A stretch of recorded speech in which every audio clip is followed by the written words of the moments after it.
आज के कथा सागर में मैं प्रीति सोनी आपका अभिनंदन करती हूँ।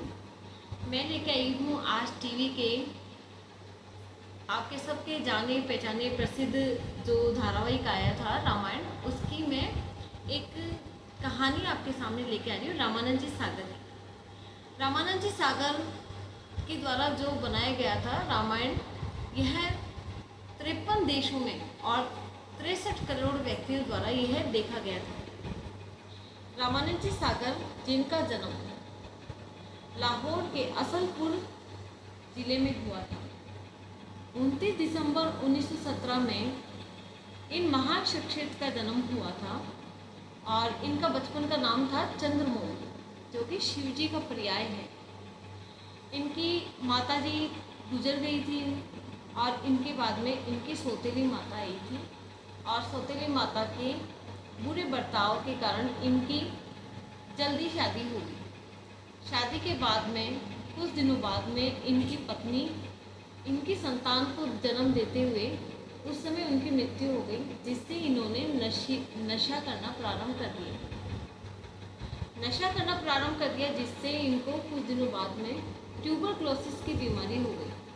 अब उस समय उसका इलाज बहुत कम था।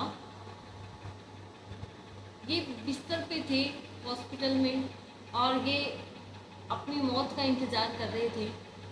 सोच रहे थे कि यहाँ इस टीबी की बीमारी से मैं शायद नहीं उबर पाऊँगा। पूरी तरह निराशा के भाव में ये आ गए। तब अचानक एक व्यक्ति इनसे मिलने आया और कहा, उठो खड़े हो और लेखन प्रारंभ करो। उठो खड़े हो का मतलब यह है कि निराशा को त्यागो और अपने जीवन में आशा का संचार करो और आप लेखन का कार्य प्रारंभ करो। उन्होंने लिखना स्टार्ट किया। वहाँ से उन्होंने उर्दू की एक पत्रिका के लिए एक लेख लिखा, मौत के बिस्तर से, और फिर उन्होंने एक उपन्यास भी लिखा, इंसान मर गया। उसके बाद में वहाँ से वो मौत के बिस्तर से वाला लेख का बहुत ज़्यादा प्रसिद्ध हुआ और फिर वहाँ से वो बम्बई आ गए। बम्बई में उन्होंने एक दिन समुद्र के किनारे बैठे थे और वहाँ कहते हैं, हे वरुण देव, मैं आपसे प्रार्थना करके कहता हूँ कि आप मुझ जैसे अदना इंसान को आपकी इतनी बड़ी विशाल नगरी में एक छोटा सा स्थान मुझे भी दीजिए। उस वक्त समुद्र की लहरें उनकी तरफ बढ़ती जैसे वो उनको आशीर्वाद दे रही हो। तभी से उन्होंने अपने नाम के आगे रामानंद सागर लगा लिया और फिर उन्होंने फिल्मों की तरफ रुख किया और वहाँ से उन्होंने क्लेपर बॉय की भूमिका से स्टार्टिंग की। हाँ, इतना ज़रूर बताना चाहूँगी, उससे पहले भी उन्होंने बहुत सारे काम किए थे, जैसे कि बस में ड्राइवर की, कंडक्टर की और स्कूल में चपरासी का भी, और ऐसे अन्य जैसे गाड़ी ठीक करने वाले मैकेनिक का, ऐसे बहुत छोटे मोटे काम उन्होंने अपने गांव में किए थे। लेकिन इधर फिल्मों में उनका चल पड़ा।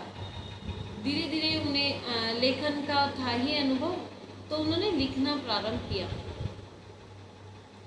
राइटर की भूमिका निभाई उन्होंने और इसके बाद में और भी बहुत सारी फिल्मों का लेखन कार्य किया। इसके बाद में उन्होंने अपना 1950 में सागर प्रोडक्शन खुद का खोला और उससे उन्होंने शुरू में उनकी जो मूवीज़ थी वो कम चली थी। उसके बाद में उनकी बरसात, ललकार, आँखें और भी बहुत सी पिक्चरें थी जो चल पड़ी थी। अभी 1972 में गुवाहाटी में कामाख्या मंदिर में वो फिल्म की शूटिंग के दौरान गए। वहाँ पे एक महान संत उन्हें मिले और उन्होंने उन्हें आशीर्वाद दिया। उसके बाद 1980 के दौरान केदारनाथ मंदिर में भी बड़े संत उन्हें मिले और उन्हें आशीर्वाद दिया और उन्हें कहा कि बेटा, जिस महान काम के लिए तुम्हें तैयार किया गया था अभी तक तुम्हारी जीवन यात्रा में, वो महान काम अब तुम्हारे सामने आने वाला है, उसकी तैयारी हो चुकी है, अब तुम उस महान काम को करोगे। रामानंद जी सागर ने पूछा कि वो कौन सा काम है। तो उन्होंने बोला कि टीवी की तरफ रुख करो और रामायण का सीरियल बनाओ। देखिए, हम ये सोचते हैं कि जैसे रामायण है ये सब ऐसे ही है, ये कथाएं, ये बस यूं ही काल्पनिक चीज़ें होगी। तो मुझे ये बताइए कि अगर ये काल्पनिक चीज़ें हैं तो उन महान संतों ने उन्हें क्यों प्रेरणा दी?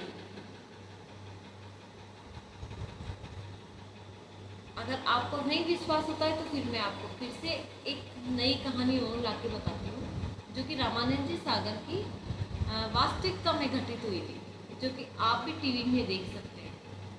फिर उन्होंने रामायण का टीवी सीरियल बनाना प्रारंभ किया और उसके बाद में रामायण का सीरियल बनाते वक्त अचानक से एक महत्वपूर्ण सीन उन्हें फिल्माना था। रामायण के बाल चरित्र को निभाते वक्त एक बालक बैठा हुआ है और वास्तविक रामायण में एक बात हमें सुनने को मिलती है, रामायण में पढ़ने को मिलती है कि राम जी बैठे हैं और काकभूषुंडी जी कौवे का रूप धारण करके आते हैं और भगवान के साथ लीला में खुद भी भाग लेते हुए चोंच मारते उनकी रोटी की तरफ, और भगवान राम उनके सिर पे बार बार मारते हैं या उन्हें हाथ से स्पर्श करते हैं और उसके बाद में वो उड़ जाते हैं। लेकिन अब अचानक से किसी कौवे का ट्रेंड होके आना, प्रशिक्षण देके आना संभव तो नहीं था। अब रामानंद जी सागर चिंतित हो गए कि हे भगवान, मैंने आपकी दी हुई प्रेरणा से रामायण का सीरियल तो बना लिया, लेकिन अब इस सीन के बिना रामायण अधूरी है, अब मैं क्या करूं? तो वहाँ पे एक कौवा आता है। जब वो काकभूषुंडी जी को याद करते तो एक कौवा वहीं पे पास में पेड़ पे आके बैठ जाता है और काँव काँव करने लग जाता है।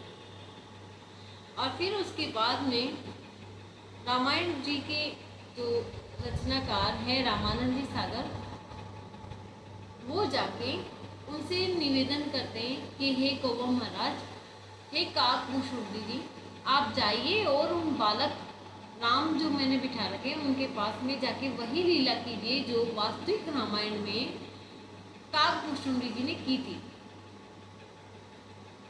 और ये क्या, वह कौवा बिल्कुल उसी तरह एक्टिंग करता है।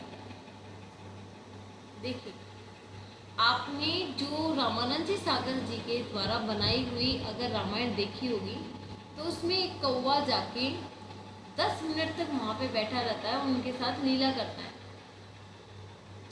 रियल में वहाँ पे वह 10 मिनट तक उनके साथ में अभिनय करता है, 10-15 मिनट तक वह कौवा, और फिर अभिनय करने के बाद में बिल्कुल वैसे ही चोंच मारता है और उनकी सिर पे वह बालक हाथ डालता है, बालक राम, लेकिन वो कौवा उड़ता नहीं है।